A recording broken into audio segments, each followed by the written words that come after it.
Abe George. I'm running for Brooklyn DA this year. To those of you that don't, do you mind if I stand up? Do whatever you like, right? Can everyone see me back there? Is this on? Okay. For people that don't know me, I'm a first generation American and a lifelong Brooklynite. My parents came to this country via India. Very humble, modest beginnings. My dad had 5 brothers and sisters. My mom had 3 brothers and sisters. No one in their respective families ever made it past middle school. Through education, my parents broke the cycle of poverty. My dad not only made it past junior high school, he became a dentist. My mom became a nurse. And she was the driving force for getting us here to America. Went to public school thank you so much. Went to public school right here in New York City my whole life, NYU undergrad, and I broke my mom's heart when I decided to become a lawyer when I went to Hofstra. It was in law school that I decided that I wanted to pursue a career in public service. My mother had worked for Tony Allen Hospital for over 30 years serving the public. My dad had worked for that same hospital for close to a decade. I thought being a prosecutor would be the best way to give back. In 2004, Robert Morgenthau, one of the greatest prosecutors in the country, hired me. I spent 8 years in that office, and mostly concentrating on violent crime. I was assigned to a citywide drug task force combating narcotics crime in the 5 boroughs. I worked in a specialized gang unit within that same task force, going after gangs that were involved in narcotics activities.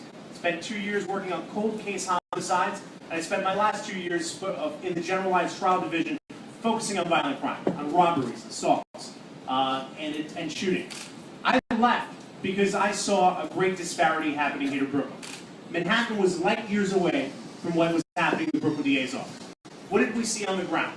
We saw a Brooklyn that led the city in homicides and shootings, and a DA's office that was allowing failed policies such as stop and frisk and the over-prosecution of marijuana cases to lead the way. We saw wrongful convictions happening at an alarming rate. Guys like Jabbar Collins spending 16 years in jail for a crime he didn't commit. David Ranta spending 23 years in jail for a crime he didn't commit. And what did we see a few weeks ago? The DA is investigating 50 cases which are accused of being wrongful convictions. And just last week, we find out that our DA is running Guantanamo Bay-style detention centers right out here in Brooklyn, imprisoning civilian witnesses to make them say what they want to say.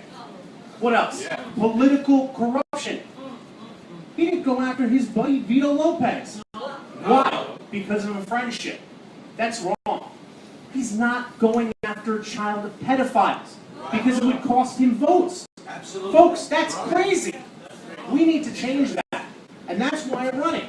Folks, I don't think it's a question of whether or not you're going to re-elect Joe Hines. The question is, who are you going to elect to be the next district attorney? Ken Thompson or myself?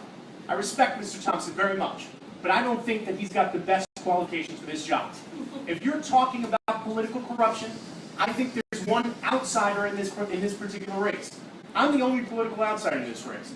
Mr. Thompson has represented the state senate, guys like John Sampson, Pedro Espada, and others, to block investigations from the government. Mr. Thompson is running to be Brooklyn DA, the chief state prosecutor, and he's never had the experience of working in a state DA's office.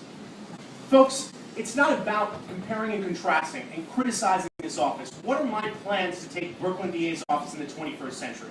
Well, we need to advocate an intelligence-based approach to fighting crime. We can't just stop and frisk away our problems. What we're talking about, I worked on a case while I was in Manhattan, a citywide task force called Noble Drew Ali. It was 380 housing units, only 100 of which were legally occupied. We had different units of the police department working there. Gang unit, narcotics unit, the precinct, detectives, people on the ground. And there was an information failure that was occurring there. HPD came to our office and asked us to fix a problem that was in Joe Hines' backyard. We spent a year in this development. And this was a place that if you had a 911 call, you'd need 3 cop cars. Children weren't playing in the street. After about a year of taking that intelligence from the various different units and coordinating them in the right manner, we were able to develop a case that indicted over 30 people and turned the project around. This is a place now where children are playing, where there's a community center, things that didn't exist before. And that, to me, was one of the epitomes of why I want to be a prosecutor and why I want to be Brooklyn DA. What else, folks? Well, we've got to reform stop and frisk. Our DA has said that he can't tell a 23-year-old rookie cop what to do. That's not his job. He thinks that's Ray Kelly's job. That's ridiculous. It's up to the chief law enforcement officer of the county to say whether or not stop and frisk is wrong or right. We have to tell police officers that they can't racially profile. They've got to follow the law. And a big piggyback to justifying stop and frisk for a long time has been the possession of marijuana. Because if you don't find someone with a gun, when you find marijuana, you pull it out, put it in plain view, and say you committed a crime. We've got to change that.